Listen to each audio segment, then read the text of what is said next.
Chris Uhlmann? Yeah, well, look, they had that one in their column, right? And this goes back to what Andrew said, you know, that if the Liberals do not pull up above 65 seats, then that's bad. And if they really don't pull up above 60, then that's catastrophic. It becomes a big problem for next time. Yeah, right? yeah, absolutely. Yeah. Yeah. So the issue that they had was they're never going to win this election, right? And let's not forget, by the way, Peter Dutton said that he had a one-term strategy. So when people are saying we're never going to get there, well, they said that they were going to get there. Everything had to go completely right for them, and it didn't, and largely through their own fault, really, I would have to say. So, but the problem that the coalition's got becomes an existential one.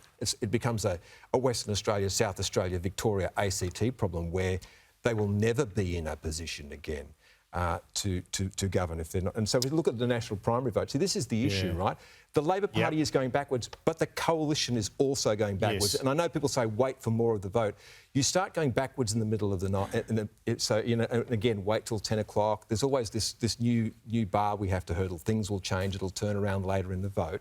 But if you are going backwards early in the night, that's a very bad sign. So on those primary votes now, and again, terrible for the Labor Party under 30%, but they're still in a position where they can form government, right? And they're going to. But the coalition now starts to worry about making all of those 1%ers which are getting little seats over the line. So this is, and again, the two-party preferred vote, as the night continues, will become very confusing because we now have contests where it's not a two-party preferred vote anymore.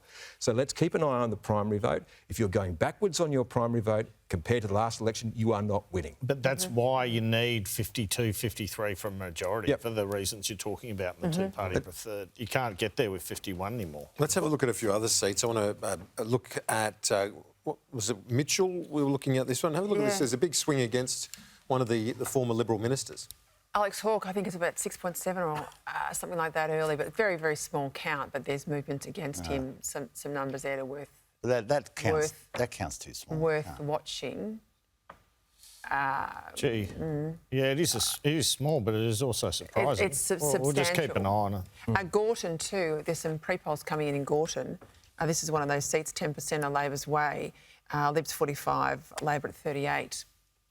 Now, again, that's very, very early, but they're just... the Victorian ones, as I said, don't look at Victoria like you're looking at the rest of the country, but they're indicators of sentiment against Labor. Murray, what are your scrutinies? Yeah, I was just going to... We checked in about Gorton, and as those figures show, it's pretty flat there in terms of the Labor primary vote. Doesn't look like there's a significant swing to the coalition at this point in time, or certainly not enough to win it, but obviously these are very, very early figures. We did get some figures earlier as well on the federal seat of Brisbane, one of the Greens held seats, which saw an encouraging swing towards Labor on one of the early booths. It's just, I'm sort of seeing what other figures I can get, but only one booth at this point in time. But that is very much a key target for Labor in Queensland. If we can win Brisbane, that'd be a good start. Having Dornoch with Trevor Evans, I do expect Labor to win that because Stephen Bates is an absolute non-event and Trevor Evans, even though he's popular, it's just too hard for him to get enough primary. I think that's right. I mean, we've always been hopeful about Brisbane. We only narrowly lost it last time round, and there's some good, encouraging early figures there for Labor on screen now. My view has always been the LNP primary vote in Brisbane would not be high enough to overcome whichever of Labor or the Greens came second. So as long as we get above the Greens in Brisbane, well, given you're preferencing each other as well. Indeed. This is the other issue too for the coalition. If you're not seeing a coalition person sitting on 43% of the vote, then they will struggle to get preferences. Now, this time around it might be slightly different because we're seeing the One Nation vote is up, so there'll be somewhere for them to garner some preferences that they didn't have last time around. But you could pretty much say in the last election, if you didn't see the Liberal and National sitting on 43% of the vote, then it was going to be strife.